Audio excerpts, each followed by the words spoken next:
Friends, welcome to our YouTube channel Studypedia. तो आज हम 18 अक्टूबर का न्यूज़पेपर एनालिसिस देखेंगे एंड एडिटोरियल देखेंगे कि कौन सी न्यूज़ एंड एडिटोरियल हमारे एग्ज़ाम के पर्सपेक्टिव से इम्पॉर्टेंट है। तो सबसे पहला न्यूज़ है आपका, supreme court upheld section 6A of citizenship act as valid law. जो सेक्शन 6A है हमारा सिटीजनशिप एक्ट का, उसको सुप्रीम कोर्ट ने वैलिड लॉ घोषित किया है। अब क्या है सेक्शन 6A? तो people from Bangladesh who arrived in Assam prior to January 1, 1966 would be deemed to be Indian citizen. जो पीपल बांग्लादेश से आए हैं बिफोर 1966 वो इंडिया के सिटीजन माने जाएंगे according to section 6A of citizenship act. Okay, and section 6 से परमिट्स करता है immigrant from Bangladesh residing in Assam to secure Indian citizenship. ठीक है, एंड आगे का प्रोसीजर देखते हैं। Those who entered the state between January 1, 1966 and 25 March 1971 would be conferred citizenship based on fulfillment of special procedure and condition। जो inter किए हैं after 1966 and before 1971 उसको स्पेशल प्रोसीजर कंडीशन के अंदर उनको माना जाएगा इंडिया का सिटीजनशिप। ठीक है तो बेसिकली ये सुप्रीम कोर्ट की जजमेंट आई है एंड ये 4-1 मेजोरिटी से आई है कि ये जो एक्ट है सेक्शन है वो वैलिड है सेक्शन 6 से। ठीक है, एंड हम देखेंगे इसमें कि जो एलिजिबिलिटी क्या है सिटीजनशिप के लिए। तो मैंने बताया कि बिफोर 1966 अगर वो आए होंगे बांग्लादेश के सिटीजन्स तो वो इंडियन सिटीजन माने जाएंगे, और बिटवीन 1966 एंड 1971 के बीच में जो भी आए होंगे वो उनको स्पेशल प्रोसीजर और डॉक्यूमेंटेशन लगेंगी,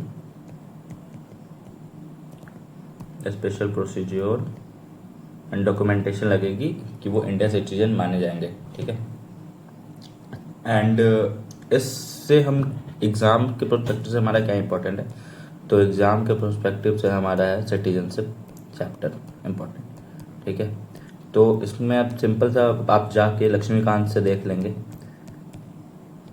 लक्ष्मीकांत से पढ़ लेंगे सिटीजनशिप एक्ट, और मैं एक सिंपल टर्म्स में बताता हूँ आपको जैसे एक्वाइजेशन ऑफ सिटीजनशिप कैसे लेते हैं हमारे, तो इसकी एक निमोनिक्स है एक्वाइजेशन, रुको मैं लिख देता हूँ।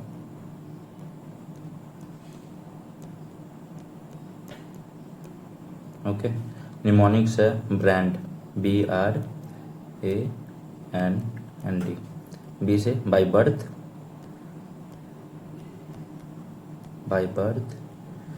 आर से रजिस्ट्रेशन,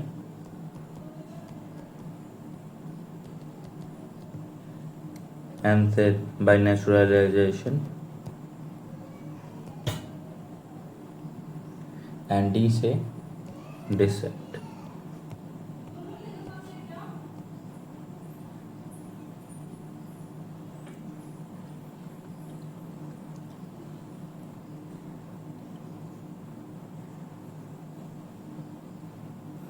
तो ये 4 तरीका है जिससे कि हम सिटीजनशिप एक्वायर कर सकते हैं। एंड लॉस भी होती है हमारी सिटीजनशिप, कैसे होती है लॉस, तो लॉस होगी हमारी किस चीज़ से, रिन्यूंसिएशन।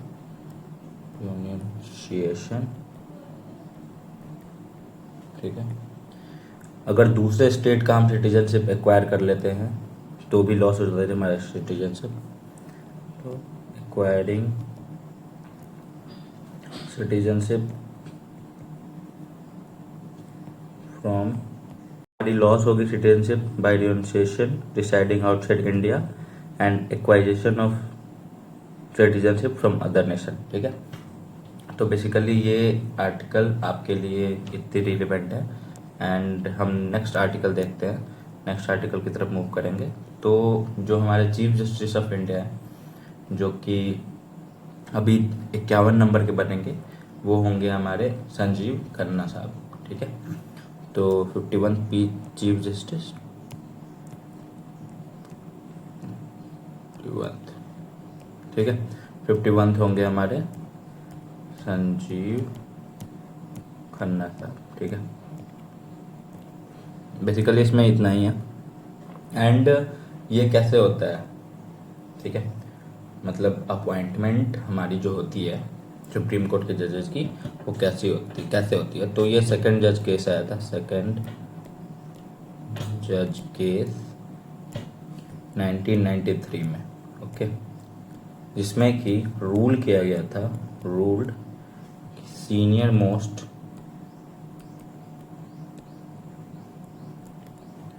जज of supreme court should alone be appointed to the office of chief justice of India, okay. तो सीनियर मोस्ट जो मेंबर होंगे वो हमारे चीफ जस्टिस ऑफ इंडिया होंगे। तो अभी 50 थे हमारे चंद्रचूड़ साहब, एंड अभी 51 बनेंगे हमारे संजीव खन्ना साहब, ठीक है। तो दूसरी न्यूज़ भी आपकी कवर हो गई। तो हम आते हैं अपने तीसरे आर्टिकल पे, और उससे रिलेटेड एक न्यूज़ भी थी हमारी, एक एडिटोरियल भी थी हमारी। तो दोनों को मिक्स करके मैं एक आपको ओवरव्यू दूंगा इसका। तो इसमें बेसिकली आया था कि द 3 जज bench headed by chief justice of India began hearing a batch of petition challenging the constitutional validity of exception 2 to section 375 of IPC, and that is changed to exception 2 of section 63 of BNS। तो पहले जो थी वो section 375 थी IPC की, अब हो गई है वो सेक्शन 63 ऑफ BNS, भारतीय न्याय संहिता, ठीक है। तो इसमें ये प्रोविज़न था कि अगर सेक्सुअल इंटरकोर्स होती है हस्बैंड के द्वारा उसके वाइफ के प्रति, एंड वो अगर 18 ईयर्स से ज़्यादा है, तो वो रेप नहीं मानी जाएगी, ठीक है। पहले ये प्रोविज़न थी 15 ईयर्स की, बट कुछ टाइम बाद ये 18 ईयर्स शिफ्ट हो गई, ठीक है। तो ये आपके लिए इम्पोर्टेंट इस वे में है कि इसमें आपसे आर्ग्यूमेंट पूछ सकता है आपके CAPF एग्ज़ाम के पर्सपेक्टिव से, CAPF एग्ज़ाम के पर्सपेक्टिव से, एंड आपको ऐसे लिखने के लिए भी आ सकता है। तो मैं आपको इसके प्रोज एंड कॉन्स बता सकता हूँ कि आप इसके फेवर में कैसे हो सकते हैं और अगेंस्ट में कैसे हो सकते हैं। तो सबसे पहले तो ये है कि ये आर्टिकल 14 का, सबसे पहले हम देखते हैं कि क्रिमिनलाइज करना ये मैरिटल रेप को। तो सबसे पहला पॉइंट क्या होगा, आर्टिकल 14 का वायलेशन है, ठीक है। Second, bodily autonomy,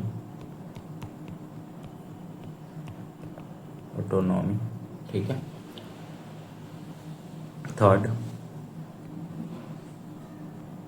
addressing domestic violence,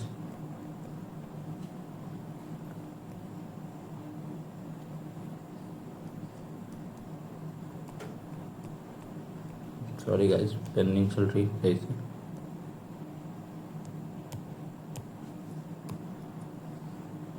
domestic violence, and fourth one is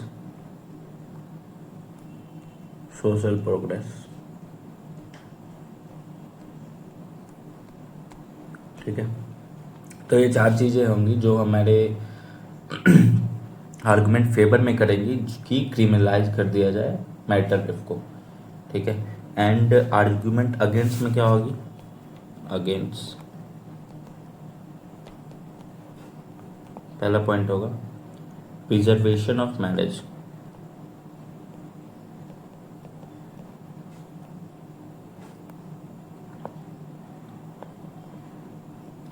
basically हमारे इंडिया में मैरिज एक होल सोल अथॉरिटी मानी जाती है कि दो फैमिली जुड़ते हैं, जो 2 हाउसेस कंबाइंड होते हैं, तो वो उसका मिसयूज़ होगा, मैरिज का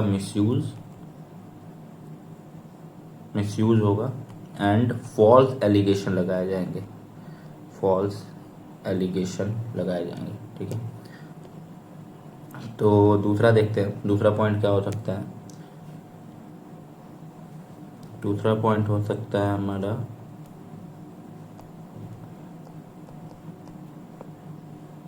कल्चरल कॉन्टेक्स्ट, ठीक है। Third point, need for wider consultation, okay. And चौथा पॉइंट आप मुझे कमेंट बॉक्स में बताएंगे क्या हो सकता है अगेंस्ट। तो बेसिकली यही थी हमारी ये, और इसमें इम्पोर्टेंट कुछ नहीं है। बेसिकली एक केस पुट्टा स्वामी केस याद रख लेना, पुट्टा स्वामी केस जो article number 21 right to privacy के देती है, तो ये भी हम ऐड कर सकते हैं अपने आर्ग्यूमेंट इन फेवर में। एंड याद रख लेना हमारा जस्टिस वर्मा कमेटी की रिकमेंडेशन क्या थी। एंड अभी जो कर्नाटका में केसेस फाइल हुई है उसकी जजमेंट थी कि जो हम हस्बैंड को होंगे वो मारिटल रेप मानी जाएगी एंड उनको सज़ा मिलेगी, ठीक है। तो बेसिकली यही थी। एंड हम दूसरे आर्टिकल पे चलते हैं, दूसरे एडिटोरियल पे चलते हैं। तो स्टार्ट करते हैं हम अपना दूसरा एडिटोरियल डिस्कस करते हैं। तो इसमें बेसिकली यूनिवर्सल बेसिक इनकम के बारे में बताया गया है कि वो फिजिबल है, होगा, ज़्यादा फिजिबल होगा या नहीं एज कंपेरिजन टू हमारे अदर स्कीम्स के रिलेटेड। तो स्टार्ट करते हैं। तो basically the idea of universal basic income is gaining attention in India due to rising unemployment and inequality. जो हमारे इंडिया में अनएम्प्लॉयमेंट इंक्रीज हो रही है और इनइक्वालिटी इंक्रीज हो रही है, उससे यूनिवर्सल बेसिक इनकम को एक हाइप मिल रही है कि अटेंशन मिल रहा है इंडिया में, ठीक है।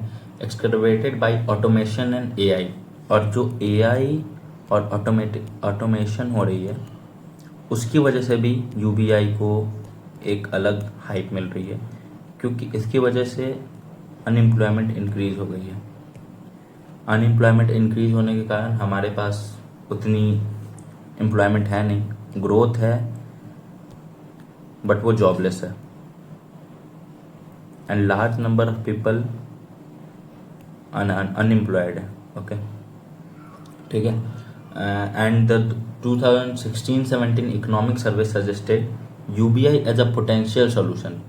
इकोनॉमिक सर्वे सजेस्ट किया था कि यूनिवर्सल बेसिक इनकम है वो एक पोटेंशियल सोल्यूशन है, supported by JAM infrastructure for direct benefit transfer.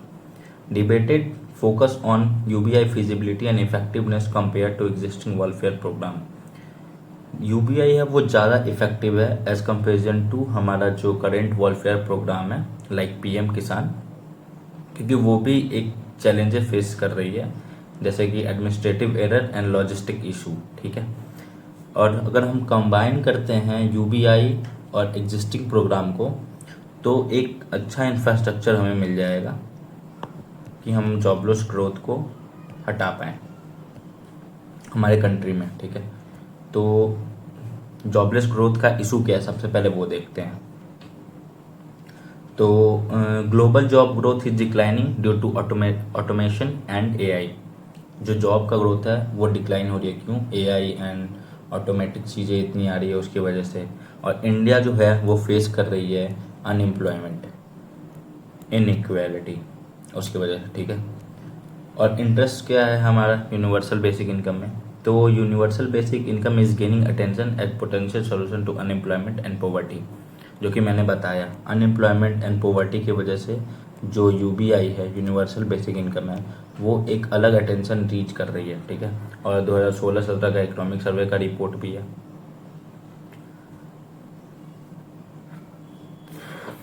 और डिबेट क्या है यूनिवर्सल बेसिक इनकम को, कि क्या यूनिवर्सल बेसिक इनकम जो करेंट वेलफेयर स्कीम है उसको साइडलाइन करेगी या नहीं करेगी, ठीक है।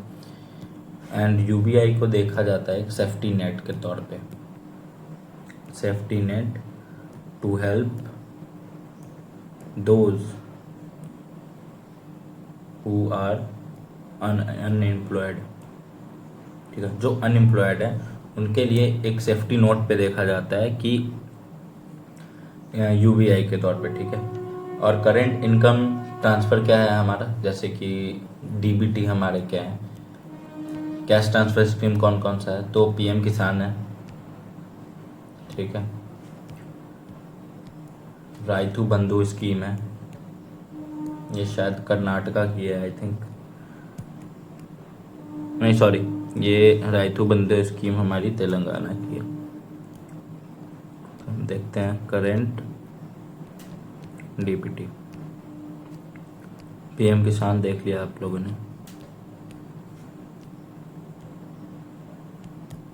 राइतू बंधु ये है हमारे तेलंगाना गवर्नमेंट की।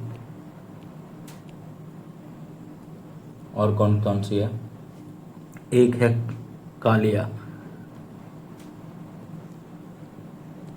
ये कहाँ की है, उड़ीसा की है, ठीक है। और एडवांटेज क्या होगा हमारा यूनिवर्सल बेसिक इनकम का, तो universal income transfer reduce administrative cost and error, administrative cost और एरर को कम कर देगा, minimize leakage and avoid work disincentive link to targeted program, ठीक है।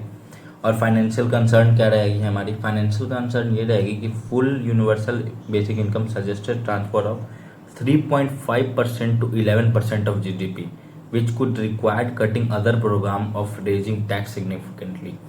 3.5% से लेके 11% GDP का इसमें लगेगी हमारी। And a more feasible proposal suggested a limited universal income of 1% of GDP provide about 144 month per citizen। अगर 1% GDP का हम यूज़ करते हैं ना, तो वो प्रोवाइड करता है 144 रुपया पर मंथ पर पर्सन को, ठीक है। एंड इसके चैलेंजेस क्या आएंगे, तो इसके चैलेंज आएंगे कि लॉजिस्टिक इशू आएगी, कैश आउट पॉइंट पे आएगी लॉजिस्टिक इशू, मैनेजिंग टेक्नोलॉजी आएगी, एरर्स आएगी, क्योंकि as we all know AI का टाइम है, ठीक है। और कंबाइन करेंगे अगर हम एग्जिस्टिंग पॉलिसी को, तो a modified UBI could complement existing programmes like मनरेगाज, provide coverage for vulnerable groups like elderly and disables. अगर यूबीआई को हम मनरेगा से कनेक्ट करते हैं तो वो प्रोवाइड करेगा कवरेज किसको, एल्डरली को और डिजेबल को, ठीक है। एंड कोविड-19 पेंडेमिक हाईलाइट कर ही चुका था हमारा कि need for both income support and in kind transfer, ठीक है। तो ये थी हमारे यूनिवर्सल बेसिक इनकम का क्रक्स जो मैंने आपको बता दिया। एंड बेसिकली ये क्या है कि इसके फ़ायदे क्या हैं एंड नुकसान क्या है, गवर्नमेंट के ऊपर क्या इफेक्ट आएगी, ये आपको देखना पड़ेगा, ठीक है। एंड चलते हैं हम अगले आर्टिकल में। तो अगला जो हमारा एडिटोरियल है वो है सस्टेनेबल डेवलपमेंट गोल्स पे and it's human development issue. तो सितंबर 19 में G20 समिट हमारे इंडिया में हुई, जो कि accelerate the full effective implementation of UN agenda 2030 for sustainable development. तो जो यूनाइटेड नेशन की एजेंडा थी सस्टेनेबल डेवलपमेंट गोल की, उसको फुल एक्सेलरेट किया गया उसको इम्प्लीमेंट करने के लिए। और एसडीजी समिट जो है वो convected at the United Nation headquarters to follow up the review of implementation of agenda and the progress of 17 sustainable development goal. Recently अभी 2023 में एसडीजी की समिट हुई है उसके हेडक्वार्टर्स में, और उसमें देखा गया है कि प्रोग्रेस क्या है हमारे सस्टेनेबल डेवलपमेंट गोल की, ठीक है। एंड आप मुझे बताएंगे कि यूएन का हेडक्वार्टर कहाँ है, किधर है यूएन का हेडक्वार्टर, आप कमेंट बॉक्स में मुझे बताएंगे। And in this context examine India's progress in human development, ठीक है। तो एक बुक आई थी हमारे अमर्त्य सेन की, development as freedom, freedom from hunger and ill to development from as freedom. Development as freedom क्या है, डेवलपमेंट किस तौर में फ्रीडम के रूप है, तो फ्रीडम फ्रॉम किससे, हंगर से, ill health and one hand, and gender income equality and access to quality education and the other hand leads to achievement of human development. ठीक है। ये चीज़ मिल के ह्यूमन डेवलपमेंट का गोल को एक्सेस करने में हेल्प करेगी। ठीक है। डेवलपमेंट ऑफ एसडीजी, तो ह्यूमन डेवलपमेंट इंडेक्स है वो हमारा जो है वो 3 डायमेंशन पे वर्क करता है। Long and healthy life measure by life expectancy at birth, knowledge, expected years of schooling and mean year of schooling and decent standard of living, income per capita. ठीक है। ये चीज़ें हैं, डायमेंशन है जो कि एसडीजी ह्यूमन डेवलपमेंट इंडेक्स को develop करती है यूएनडीपी उसके डायमेंशन से, और ये रिलेटेड है हमारे एसडीजी से। कैसे? तो एसडीजी नंबर 3 से है गुड हेल्थ, एसडीजी नंबर 4 से है क्वालिटी एजुकेशन, एसडीजी नंबर 5 से है gender equality and SDG number 8 से है डिसेंट वर्क एंड इवन 10 से है रिड्यूस इनइक्वालिटी। ठीक है। The human development report 2023-24 places India in the middle human development category with human development index value 0.644।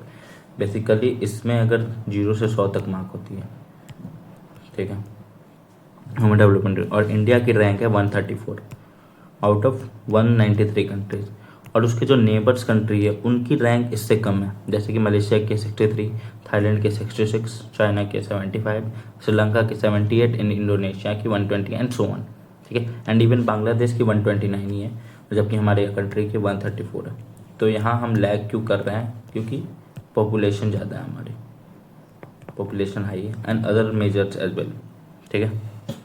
India saw its SDI value increase by 48.4%। उसकी SDI value increase हुई है 48.4%। ठीक है। पहले ये कम थी, फिर इंक्रीज हुई, पहले थी 0.434, अब हो गई है 0.644। ठीक है। तो एचडीआई वैल्यू इंक्रीज हुई है। ठीक है। And one of the reason for slow growth 2015 से 22 में हमारी स्लो ग्रोथ थी। क्यों? कोविड-19 पैंडमिक थी and impact on dimension of human development. ठीक है। जेंडर गैप्स भी इसके वन ऑफ द मेजर है। जो human development report also present the gender development index for 193 countries. Gender development index भी पब्लिश करता है जो ह्यूमन डेवलपमेंट रिपोर्ट है 193 कंट्रीज को लेकर। ठीक है। Human development index value estimated separately for women and main, the ratio of which the gross domestic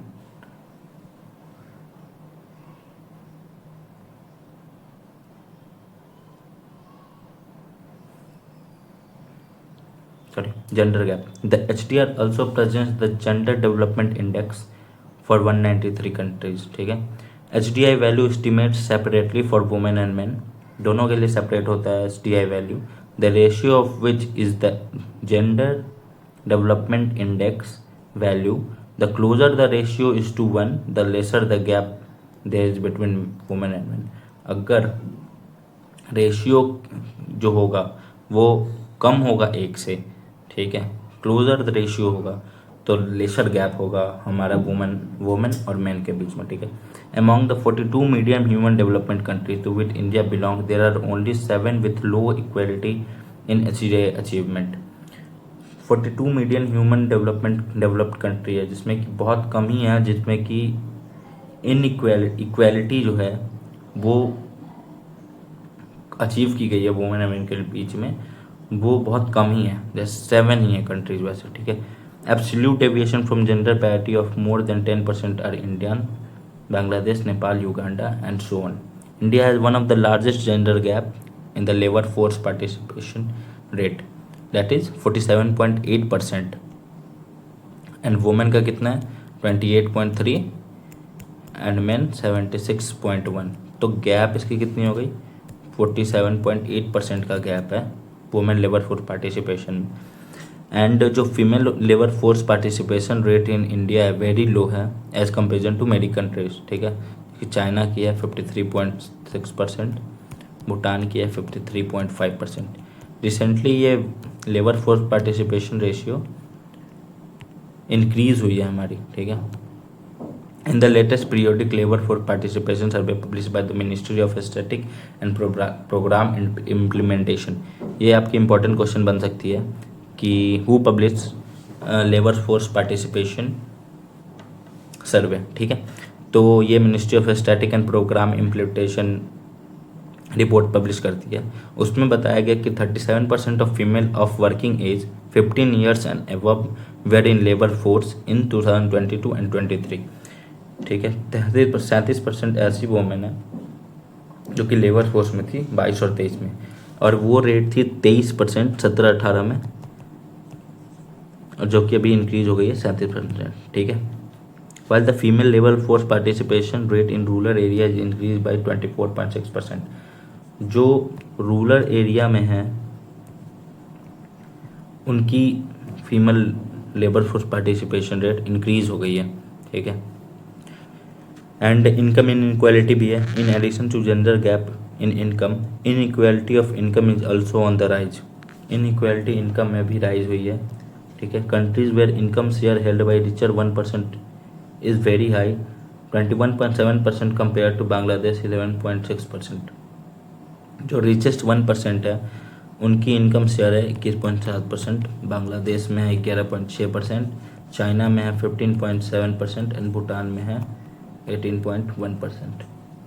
ठीक है, तो बेसिकली इसमें बताया ही गया है इन सिंपल टर्म्स कि आपका SDG और ह्यूमन डेवलपमेंट कैसे लिंक है एक दूसरे से, एंड इसके लिए क्या हम कर सकते हैं कि हमारा जो सस्टेनेबल डेवलपमेंट गोल्स है जो कि 2033 तक टारगेट है, 30 तक सॉरी, उसको अचीव कर सकें ह्यूमन की। ठीक है, तो दैट्स ऑल फॉर टुडे।